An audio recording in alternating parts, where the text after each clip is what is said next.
Hiya, I'm Nicola from Guardian Angel. I just thought I'd take a couple of minutes to explain some of the terms in substance misuse that people might not understand completely. It can get a bit confusing. If you watch American movies, they always refer to rehab, and people I've found have come into the detox unit. Quite often, they're not exactly sure what they're there for. So the distinction between detox and rehab is that the detox is dealing with the medical physical dependence on the substance.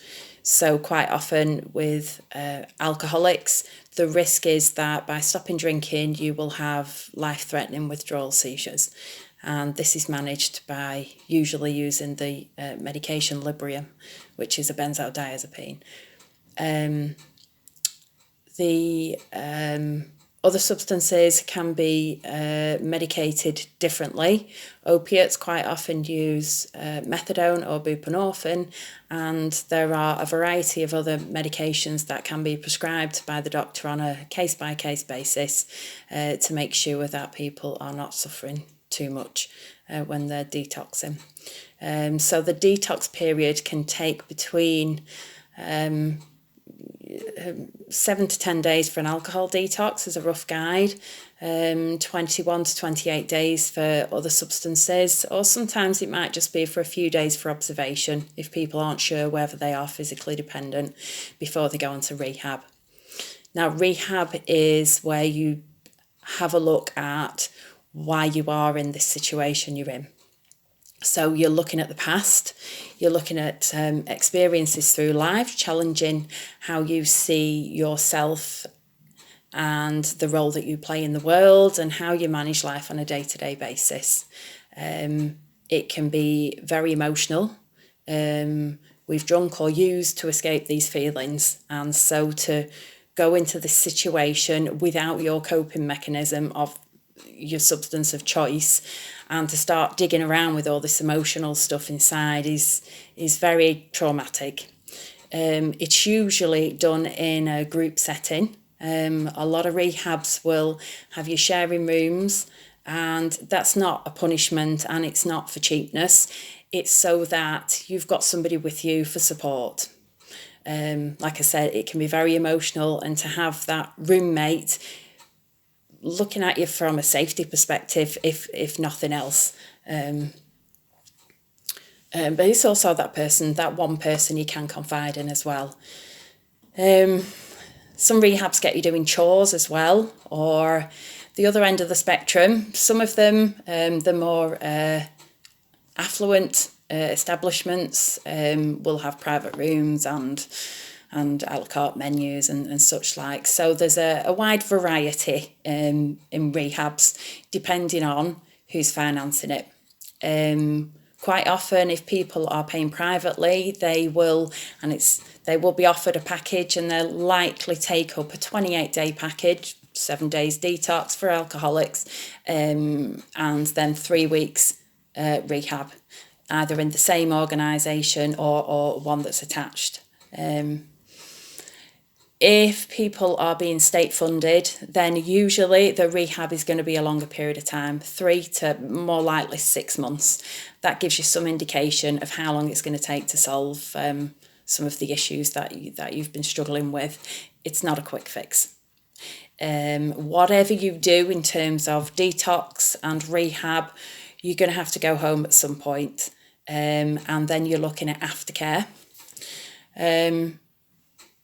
There are a variety of routes into treatment. If you go on the internet as your first port of call, you will likely to be bombarded by agents who are vying for your business and who earn commission.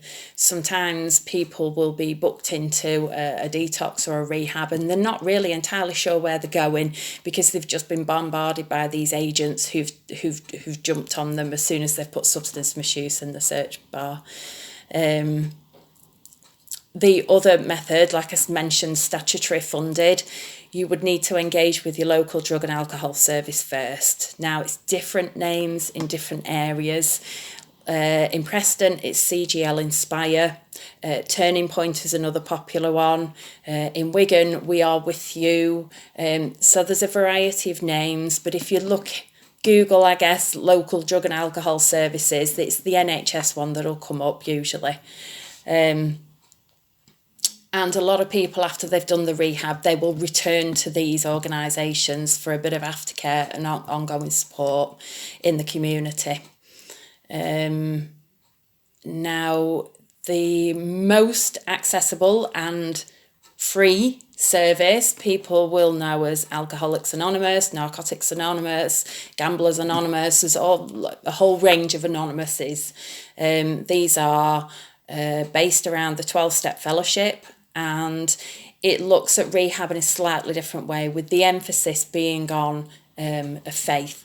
It's not religion. It doesn't have to be a religion. It can be if that's your faith, but it asks you to look at the God of your understanding. For me, it's the universe, my connection with the universe. Some people use the group.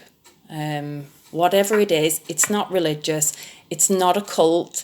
The Serenity Prayer, which I've heard people refer to as a chant, break it down and actually listen to the words. It's a fundamental way for living your life. God grant me the serenity to accept the things I can't change. If you're trying to change things you can't change, you're going to go mad, okay? Because it stands to reason, if you can't change it, just accept it and move on, you know?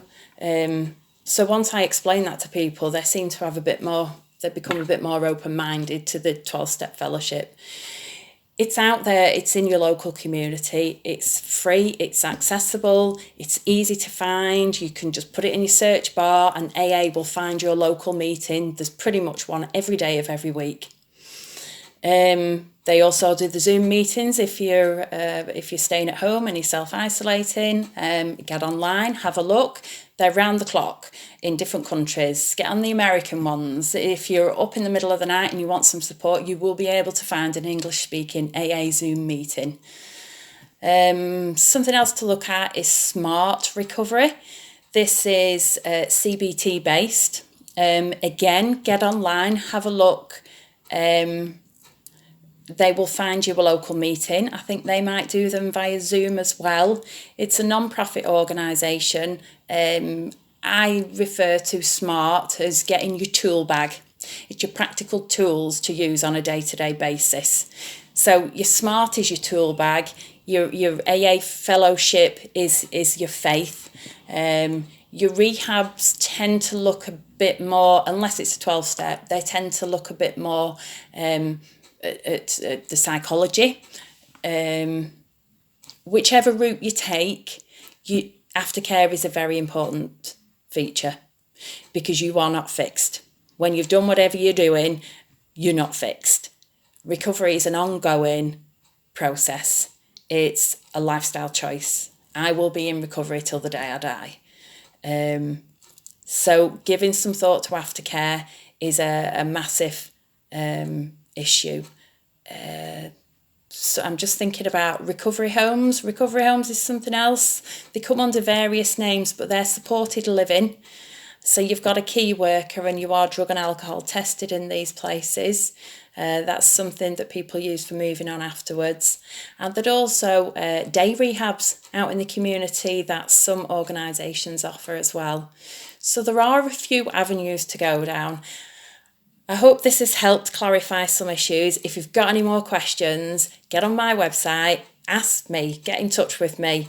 It's guardianangel.me.uk. Thanks for listening. Bye.